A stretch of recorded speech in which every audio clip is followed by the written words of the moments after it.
सृष्टि की उत्पत्ति के आरंभिक काल की बात है, जब तीनों देव ब्रह्मा सृष्टिकर्ता, विष्णु पालक और शिव संहारक अपने अपने कार्यों में लगे हुए थे। सब कुछ व्यवस्थित चल रहा था, लेकिन एक दिन कुछ ऐसा हुआ जिससे तीनों लोकों में हलचल मच गई।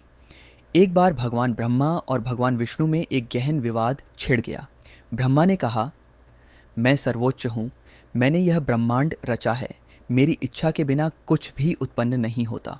विष्णु मुस्कुराए और बोले, परंतु जो उत्पन्न हुआ है उसका पालन कौन करता है?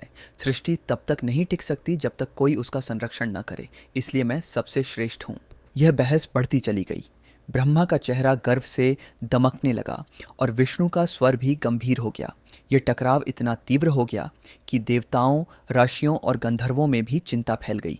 दोनों देव जब अपनी अपनी श्रेष्ठता पर अड़े रहे, तभी आकाश से गर्जन सी आवाज आई। यह एक दिव्य आकाशवाणी थी। हे देवों, अपने अपने कार्यों पर गर्व करना उचित है, परंतु अहंकार विनाश की ओर ले जाता है।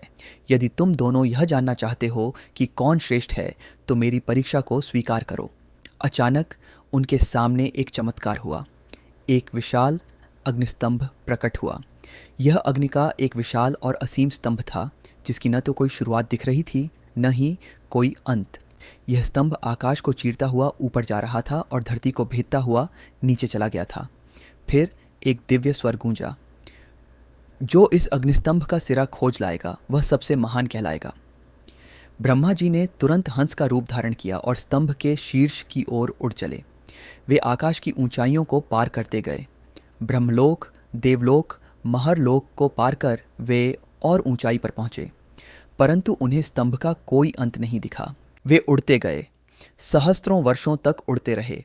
समय बीतता गया। ब्रह्मा थकने लगे, किंतु उन्होंने हार नहीं मानी। किंतु जैसे ही वे थकने लगे, उन्होंने एक फूल को नीचे की ओर गिरते देखा। यह था केतकी का पुष्प, अत्यंत सुगंधित और सुंदर। ब्रह्मा ने उस फूल से पूछा, क्या तुम इस स्तंभ के शीर्ष से गिर रहे हो? केतकी ने कहा, हाँ, मुझे शिव को अर्पित किया गया था युगों पहले। मैं इस स्तंभ के शिखर पर अर्पित थी और अब नीचे गिर रही हूं। ब्रह्मा ने उस फूल से एक झूठ बोलने का अनुरोध किया। हे पुष्प, क्या तुम मेरी साक्षी बनोगे कि मैं इस स्तंभ के शीर्ष तक पहुंचा और वहीं तुमसे भेंट हुई? केतकी ने संकोच किया, पर ब्रह्मा के आग्रह पर मान गई। उधर विष्णु जी ने वराह सुअर का रूप लिया और धरती के गर्भ में प्रवेश किया। उन्होंने नीचे की ओर खुदाई शुरू की, गहराइयों में प्रवेश किया। पाताल लोक, रसातल, सुतल, तलातल सब पार कर लिया। हजारों वर्षों तक उन्होंने खोज की, लेकिन उन्हें स्तंभ का कोई अंत नहीं मिला। विष्णु समझ गए कि यह कोई साधारण स्तंभ नहीं, बल्कि शिव का अनंत रूप है। उन्होंने वापस लौटने का निर्णय लिया। जब वे लौटे तो ब्रह्मा और केतकी पहले से ही वहां थे। विष्णु बोले, मैंने प्रयास किया, परंतु स्तंभ का कोई अंत नहीं मिला। यह अनंत है, मैं अपनी पराजय स्वीकार करता हूँ। ब्रह्मा बोले, मैं शीर्ष तक पहुँच गया था, वहाँ यह केतकी पुष्प भी मिला। यह पुष्प मेरी गवाही देगा। केतकी ने सिर हिलाया और कहा, हाँ, यह सत्य है। ब्रह्मा स्तंभ के शीर्ष तक पहुँचे। यह सुनते ही आसपास का वातावरण अचानक बदल गया। आकाश में बिजली चमकी, धरती कांपने लगी और वह अग्निस्तंभ शिव के विराट रूप में प्रकट हो गया। महादेव, रुद्र, त्रिपुरारी, उनकी आंखें अग्नि की तरह जल रही थीं। शिव ने क्रोधित होकर कहा, हे ब्रह्मा, तुमने झूठ बोला, और हे केतकी, तुमने झूठ का साथ दिया। सत्य को दबाने का प्रयत्न करने वालों को दंड अवश्य मिलता है। फिर शिव ने श्राप दिया, ब्रह्मा, अब पृथ्वी पर तुम्हारी पूजा नहीं की जाएगी, तुम्हारे लिए कोई मंदिर नहीं बनेगा। केतकी, तुम्हें अब कभी किसी पूजा या अर्चना में नहीं चढ़ाया जाएगा। फिर वे विष्णु की ओर मुड़े। हे विष्णु, तुमने सत्य को स्वीकार किया। नम्रता और विनम्रता सबसे बड़ा गुण है, इसलिए युगों युगों तक तुम्हारी पूजा होगी। जब शिव चले गए तब ब्रह्मा अत्यंत दुखी हुए। वे शापित हो चुके थे, उनका अहंकार चूर चूर हो गया था। वे तपस्या में लीन हो गए। तभी देवी सरस्वती, जो ब्रह्मा की शक्ति और ज्ञान की देवी थीं, प्रकट हुईं।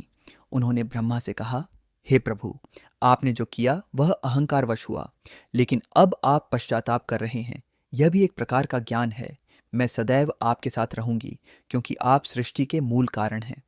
सरस्वती ने ब्रह्मा को आश्वासन दिया कि वे सच्चे कर्म करें और सत्य के मार्ग पर चलें। इस घटना के बाद वह अग्निस्तंभ जिस रूप में प्रकट हुआ था वही बाद में ज्योतिर्लिंग कहलाया। यह शिव का अनंत और तेजस्वी रूप था। भारत में 12 प्रमुख ज्योतिर्लिंगों की पूजा होती है।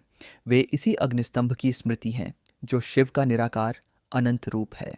अहंकार का पतन निश्चित है, चाहे देवता ही क्यों ना हो। अहंकार उन्हें नीचे गिरा सकता है।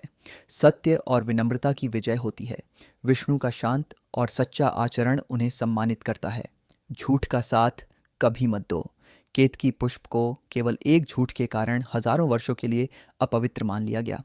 शिव ही अंतिम सत्य हैं। उनका रूप असीम, अगाध और न्यायकारी है। ज्ञान का स्रोत आत्मस्वीकार है। ब्रह्मा ने अपनी गलती मानी और तपस्या की, जो ज्ञान की ओर पहला कदम था। यह पौराणिक कथा केवल देवताओं की नहीं, मानव जीवन की भी कहानी है। जब हम अपने जीवन में ब्रह्मा की तरह गर्व करते हैं, हमें विष्णु की तरह नम्रता अपनानी चाहिए और शिव की तरह अपने भीतर की अग्नि को संतुलित करना चाहिए।